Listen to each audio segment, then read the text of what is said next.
What's up, everybody? Welcome to Are You Down with LPT, the podcast where agents like you share their stories, experiences, and insights to help each other level up and thrive. In every episode, we're diving deep into the real-life challenges, wins, and lessons from the front lines. Whether you're a seasoned pro or just getting started, this is the place to connect, learn, and grow together. So, if you're ready to get down with LPT and take your game to the next level, let's jump in. Well, welcome back to Are You Down with LPT? I'm Kyle Clarkson, and today I'm joined by the number one and first agent at LPT in the state of Iowa, Jim Hibbs. Jim, how you doing? I'm good. First agent, not the number one agent. I'm trying, but boy, we got some good agents around here that are selling the heck out of things. Yes, yeah. But, you know, he can be number one in my heart still. There you go. I appreciate that. Thanks, Kyle. Yeah, so we'll dive into that a little bit, but you know, before you in real estate, what were you doing in life? Well, I kind of had I always wanted to be a news guy as a kid, and this is going way back into the 70s. And I would grab the newspaper every morning, and I wouldn't go to the sports page or the comics. I would read the news stories. Walter Cronkite was my hero. Later, Tom Brokaw. Ultimately, I ended up in the TV news world, ended up at Channel 13 here in town, the NBC affiliate, and worked in that career until 2003. Then I went into crisis management. A lot of fun. Didn't really like being... A lot of fun. Yeah, well, it was fun and helping people get through, because a lot of times there's a misconception the media has an agenda, and some may. I don't want to get into that argument. That's a different podcast. Yep. But a lot of times it's just misconstrued information. And so our goal was to make sure that we communicated very clearly and made sure that our side of the messaging was delivered. So that was a very interesting part of my career. Then I was at a marketing firm here in town, just at the boom of YouTube. So it was a business-to-business gig, and I would go around and do stories for large industrial companies who were sharing with their clients, the end users. Miller Welds is one of the welding company that, I traveled all over the country. I had no idea all the welding that was going on in the world. That's another podcast. That's another podcast. Yeah, are you writing these down, Alyssa? But once I left TV, that was always in my heart. That was always something I just loved to do. The other things were just jobs. But another thing I'd always enjoyed was kind of dabbling in real estate. Yeah. I'd flipped a couple homes. That ended in 2008.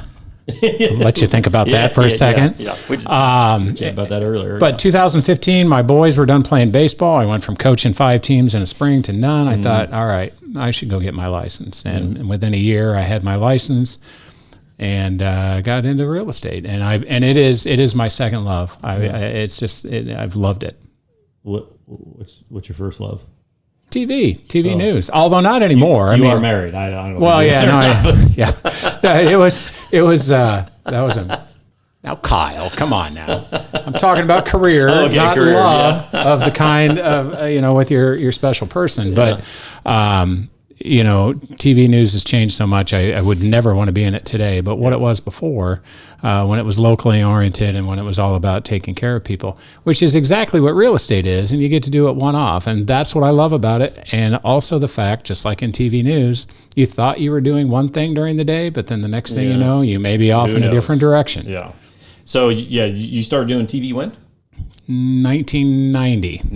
Right, 91, right as the first Gulf War started. January 1991, I was in the building over there at 1801 Grand Avenue, WHO-TV, and I'll never forget when the bombing started in Iraq in January of 1991. I was only 22, 23. And did you have a mullet? I had a mullet at the time. It was a big head of hair. I paid for that, didn't I? Yeah. We were talking about Def Leppard and Guns N' Roses and your mullet. So taking you back. It was the 80s and the early 90s. So, I think both of those probably were really prepared you for real estate, right? I mean, without crisis doubt. management and being in front of people, communicating in front of people, right? Well, the number one thing that I can tell you that my television career and my crisis management career taught me is there is nothing life and death about a real estate transaction. Sure, it can get sideways and emotional, and people are ready to, We had chat with Jill, and she was talking the same thing with her previous career. Yeah. Like, that's life and death stuff. Yeah. And what we deal with sometimes, and we're negotiating over $1,000, like, right. not. Whether it's 1,000 or 40,000, we're talking about money here. Let's start whittling that down and getting, let's figure out a way to be successful here. Yeah. Not that it's always going to work that way, but it's not life and death. Yeah. That's number one. So you got into real estate in 2016. I received my license April of 2016. I met this guy. Oh, what was his name? Ted Granquist. Through a fellow, a friend of mine, and she said, "You got to talk to Ted," because I was over at another place. I think, what is it called? Iowa something. Oh, you were licensed somewhere else? No, I never made it over there. Okay. I was going through the classes with that, whatever that other organization over there on Jordan Creek Parkway is. Yeah. Or not Jordan Creek, Civic Mills. I'm sorry. Mill Civic. Yeah, Mill Civic, Civic Mills. And I met Ted, and despite the fact he's a Cubs fan, I said, "Let's do this, Ted." Yeah. And the rest is history, as I recall.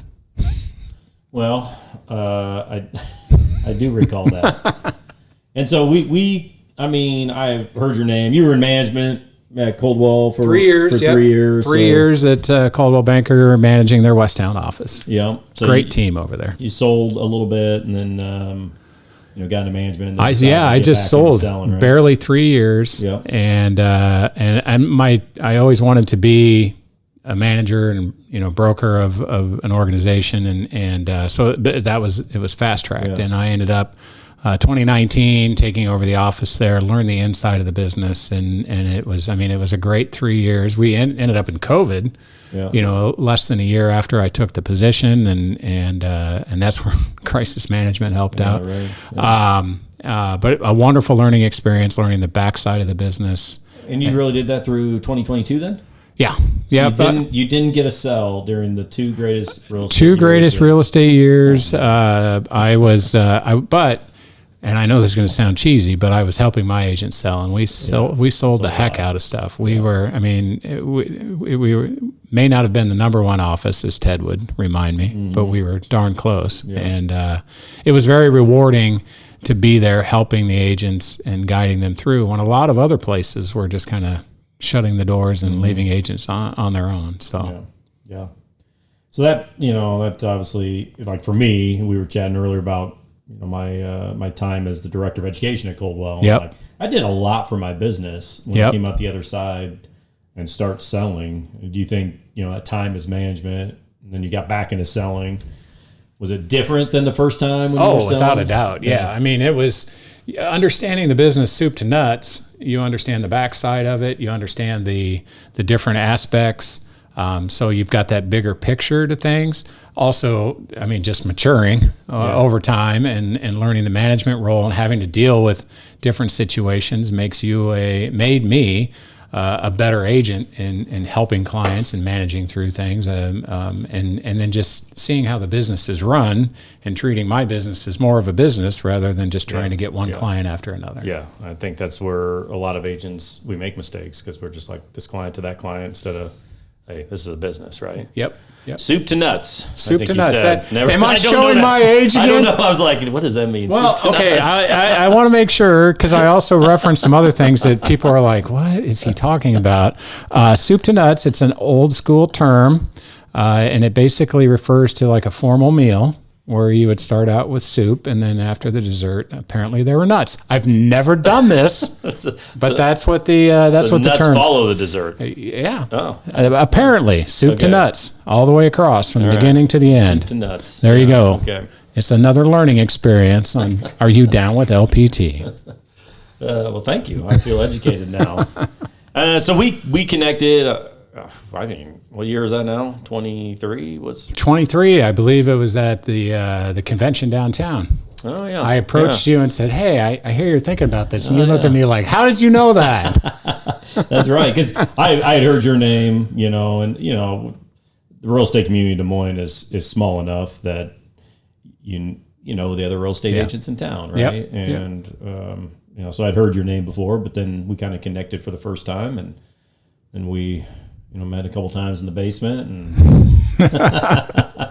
and off we went. So what made you to decide to help and be a part of this launch with Legacy and LPT in Des Moines? Well, just the idea that we were going to create a culture that used to exist at the brokerage that I was at previously. And honestly, the other part that told me to trust in you as a leader was your grandfather and your uncle and your dad. And having known those gentlemen and knowing the quality of men that they are, apple doesn't far fall from the tree. And so that gave me the confidence that in the discussions we were having and the vision that we had was going to happen. And it has been soup to nuts. and it's been awesome. And it has been a fantastic ride. It was a little scary at first. Yeah. So take me there then. What was it like being the first? Because you were first. I was first agent. But what you don't realize is you have to go inactive. And I was inactive for a week. I couldn't access the MLS. I had no idea what was going on in anything. I'm waiting. We had to go through and request approval from the state and approval from DMAR. Yeah, mid-December. Right? I think December 17th or 14th when we actually received the license. Yeah. But so once I'm back on, so that part was was kind of a little disconcerting, but I knew we're going to get there, and we got there. And then the second part was being in this Clive office, which is perfect for 59 agents, but being here by myself, it made me think to myself, one of the things that I took away from it, because I thought about just going out on my own, hang a shingle, do that kind of thing. But what I missed were the meetings, fellow agents, and learning what people have coming up, learning what buyers are looking for, and having that collaborative team that we have recreated here and have created in a big way to bounce off of. That's what I missed the most in that first month or so. By the time we got to January, we started having a few people roll in. They found me in the corner. Yeah. No, I'm kidding. But that's the part that really taught me that I'm a team guy. I like to be with fellow agents. I like to be with like-minded people, and that's what we've got. That was one of my questions I was thinking about. Like, how did the vision and culture of the company align with your own values as a real estate professional? Well, first of all, we respect one another. You don't have to worry about somebody is hearing something that you're doing and maybe they're going to try to slip underneath you. Helpfulness. Everybody here is willing to take a moment to help somebody out and get through things. Those of us who've been in the business a little bit longer, are helping agents learn the business. Our meetings, Kyle, our meetings are amazing. The laughter that goes on, but there's also a serious side to it. We're learning things. We're talking about things. Tracy bringing we talked about septic tanks, kind of a crappy deal, but that was a joke. Alyssa's laughing. You can't hear. The vibrancy. And I remember it was a little more than a year ago now. We're taping this towards the end of June. I remember hearing that and feeling that vibe in the office. And that's when we were still under 100, I think, agents. Yeah. And I was like, this is exactly what we were working for. And it's only gotten bigger and better. Yeah. How have you seen the company evolve, since we first started this thing in that mid-December? We've evolved because we've had to more agents, more moving parts. We opened the Altoona office. We've expanded. We've kind of shifted meetings around, trying to meet the needs of the agents. The team that has been added as part of the employees that are supporting the agents, that has evolved. I mean, it was basically just us at the beginning, but now you have support team and support folks that help people out with marketing and different aspects. I mean, having Paul Klauser around is a is a godsend when you have a computer issue. And I expect that to continue to evolve, and then grow statewide. We barely just touched the cities around us. We just hired our first agent in Iowa City, and we're onboarding one in Cedar Rapids. There you go. So I think there's going to be continued growth there for us, throughout the state, maybe beyond. I don't know, but it's fun to kind of be a part of and see that happen. Well, and I do too. I want to mention that. I mean, our leadership team has been fantastic, but I also very much appreciate LPT. I appreciate the way that they continue to go about things and the vision that it's had. I'll never forget Robert Palmer the Monday after the lawsuit was announced. And they completely switched up their Motivational Monday that they do at 10 a.m. Central every Monday. And he had a vision already. Most brokerages were just trying to figure out what was said on Friday. And here he is laying it out. This is what we see happening. This is the way we think it's going to go. And guess what? Here we are almost on the year anniversary of implementing it in Iowa, at least with the buyer brokerage agreements. And it's spot on. So clearly the company doesn't get to where it is like LPT and be 20,000 agents in less than 4 years without some great leadership and vision at the top, and he certainly has provided that. So I'm excited to be a part of that and continue to be a part of it and see where it goes. And appreciate you because you've done a lot of different roles even since the beginning. You were the state broker to start, right? Yeah, that was brief, thankfully. I made that clear at the beginning. Well, you've been down that road before. Yeah. No, it was my honor to do it. I really, to be able to be a part of something like this that, I mean, already a year and a half in, but what are we going to look like 10 years from now? It's pretty amazing. Yeah. So where do you see, yourself as you look into the future a little bit? 3, 5 years, 10 years? Where do you want to go? Do I win the lottery or no? No, I can't. No, okay. No, your mold's back. The good Lord is not going to allow that to happen. Maybe the hair club can. Looking down the road, I've got a formal partnership with one of the agents now in our listings, and we're going to work together. I see more and more of the listings. This has been a banner year for listings for me, and I want to continue to grow that into 2026. I have evolved. Last year, I was running all over the state of Iowa. I mean, literally running all over the state of Iowa. And I made the conscious choice at the end of 2024, I was going to reel back on the mileage on the old Toyota 4Runner. And that's exactly what's happened. I do have, a couple of Indianola listing coming up, acreage, things like that. Stewart, but nothing in Stewart. My son moved, so I'm not heading out that way anymore. I'm not selling anything Guthrie Center, Jefferson, any of that. It's local. And so that's really what I want to focus on. I'm really a Northwest suburban guy. I grew up here, part of a 4th generation of Iowans, and we'll continue to just grow that market and continue to help people be as the best that they can be here in the office. Well, I've loved that about you from day one. You stepped into that state role broker. It was temporary, but always willing to to help out. Always willing to help train and teach others. I love the energy out here. Yep. And, you see there's a good crew out here and collaborative, and, you help lead that. So Thank you. Appreciate you and what you do on that for sure. You bet. I love the vibe. Yeah. And more to come, right? Yep, absolutely. This is July 1's coming up. So the recruiting season is almost here. We're almost here. So. Fire up the engines. Let's go.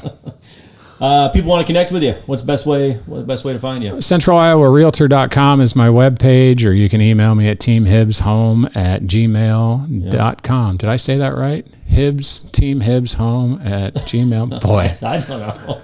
Man, I'm almost 60. A couple more years. Teamhibbshome@gmail.com. That's my email. Hibbs Home. Team, just the one same. team. Team Hibbs Home. And or you can just call me at 515-218-5757. Yeah. I always answer the phone unless I don't know who it is. Yeah. Well, that's a real estate joke because we all answer. Oh, look at that. Alaska area code. I bet they're buying. Oh no, it's another another spam tax debt. Yeah. So. Well, Jim, this has been amazing from soup to nuts. So I am glad we're going to use that phrase from now on. Soup to nuts. Look it up, folks. You got the Google machine there, or ask Chat GPT. Yeah. All right. Soup to nuts. Great. Thank you for joining us today. Thank you. We'll see you next time on Are You Down with LPT? That's a wrap for today's episode of Are You Down with LPT? Thank you so much for tuning in. We hope you get some valuable takeaways to apply to your journey. New episodes drop every Friday, so make sure to subscribe so you never miss out. And hey, if you have your own story you'd like to share or questions you'd like to dive into, hit us up. Until next time, stay down with LPT and keep leveling up. Catch you in the next one.